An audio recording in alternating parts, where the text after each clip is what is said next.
Wild turkey cacciatore is a take on one of my favorites, chicken cacciatore. Cacciatore just means hunter in Italian. You can see the ingredients, the peppers and onions and tomatoes. Together, they make a beautiful combination. The heartiness from mushrooms, the sweetness from peppers and onions, and the acidity from these tomatoes balance it out nicely.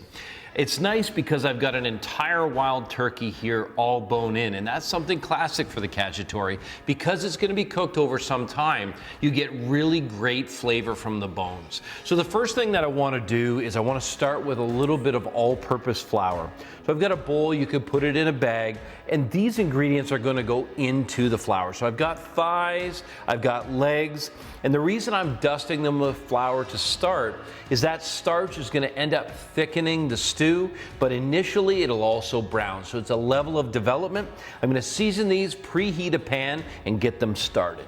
With the pan on medium-high heat, I want to make sure that I don't crowd the pan, but I also want to make certain that there's enough heat that it will actually give nice color and begin to saute. You can see the oil is already starting to bubble. You'll see the smoke developing as well. Once there's a nice coating in the bottom of the pan, the turkey can start to go in. You'll see that I've knocked off any excess flour, which is really important. I don't want a gummy texture. I just want to get that flavor development. Now, when they go in the pan, automatically the heat starts rolling, the smoke starts coming, and what we want to do is just get everything in there to develop really great color. Now, while the turkey sautés, it's a good opportunity to get some of the other prep done. The thing about these ingredients is you want them roughly the same size and also the same shape, so they have the same cooking time. The easy way to get the peppers ready is just to slice the sides off, like so. And then what I want is I want to remove this little bit of white ribbing. It's a little bit bitter and it just doesn't have a lot of good sweetness.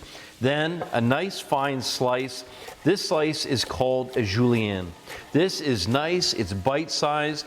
When it's sauteed, it'll be tender and easy. It's not too big to eat. And we can do the same cuts with the onion. Starting off by removing the tip and the root, then lying it flat, slice right in half.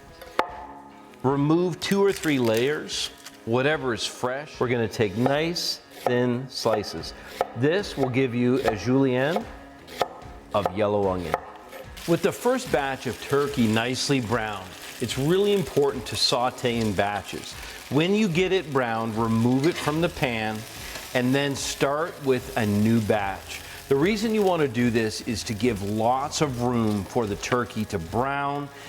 If you put too much turkey in at once, what happens is the meat begins to boil. You'll get no flavor development, and the worst part is all of your hard work, you won't get that in the end flavor. That really unique taste of the beautiful turkey, it just won't be there if you don't saute in batches. With the onions and peppers prepped, it's time to get into the mushrooms and tomatoes. Now, one of the things that you'll see is I've got the mushrooms and tomatoes separated from the peppers and the onions. The peppers and the onions will take a little bit of time to develop the sweetness, so they'll be the first to go in the pan. Then I'm going to follow up with the mushrooms and tomatoes. The mushrooms are really simple to prep, just literally trimming the stem, making sure to brush off any soil. So you have this tendency to want to wash the mushrooms. Don't. Just brush them off. Much of the flavor's on the outside of the mushroom, so it's really important not to wash them. Then all I want to do is quarter the mushrooms because I want something bite-sized. Next, the tomatoes. It's going to be a really simple preparation by first of all removing the core, then slicing them in quarters, and removing the seeds. Now, you don't have to remove the seeds, but it's something that I always do. There's a lot of acidity there, and what you're left with is that beautiful red meaty flesh that has incredible flavor, but when it's sauteed, it'll also have really good texture. Starting with the mushrooms, because they're almost completely water, anything that's on the bottom, all that flavor that's been developed, that really good turkey flavor, it's gonna come up as they get rid of the water. The other reason why I wanna put the mushrooms in by themselves is I won't get the texture. If I just put raw mushrooms into this, they'll be rubbery and they won't really develop that beautiful mushroom flavor. Sauteed, let's face it, there's nothing better than sauteed mushrooms. One of the tendencies when you saute is to continually stir, but it's really important to not touch whatever's in the pan while sauteing. Now you can see in this pan how much flavor has been developed and how incredible the mushrooms look. What I'm going to do is just literally take them out, and I'll put them with the turkey. And if I was to just add the onions and peppers in at this time, there's so much liquid in the onions and peppers that rather than just getting rid of the liquid, I would lose all the texture from these mushrooms.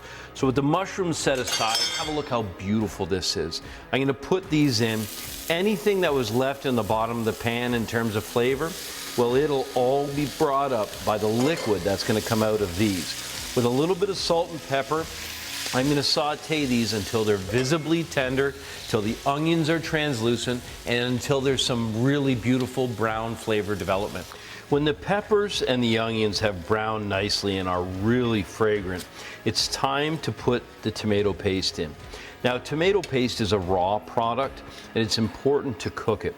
You can use just a tablespoon or two, but what happens here is a level of flavor development, and it also rounds out that acidity. So put it in the bottom, saute it until it's nicely browned, then mix all of this together. With maximum flavor developed now in the pan, it's time to bring all of those flavors together. I've got some vegetable stock. You could use chicken stock as well. But what this is going to do, the deglazing is literally going to bring everything up off the bottom, any of that flavor development. And what I'll do is I'll concentrate these flavors until this is almost dry again. But this is going to make sure there's none of those nice little crispy bits on the bottom that don't come up and get into the sauce. Now that the stock is fully reduced and the flavors have really come together, it smells incredible. It's time to put in a few of the last ingredients that bring brightness and freshness. So the tomatoes and the mushrooms are going back in, but then it's time for the fresh herbs. So I'm going to strip in some beautiful fresh rosemary and some fresh oregano. 3 bay leaves are gonna go in, and turkey's gonna go back in. And then with everything nestled together, I'm gonna make sure to put the lid back on so that when it goes onto the stove, the first technique we're going to be using is braising. And what braising does is really effectively break down any of the tissue left that's very, very poor in texture when it comes to the turkey. Then after about 30 minutes, we'll uncover it and reduce the sauce to the perfect consistency. That means that we've removed enough water from the stock that it's thick and voluptuous, and it's going to be beautiful to coat a little bit of rice that this can be served with, or that fresh turkey.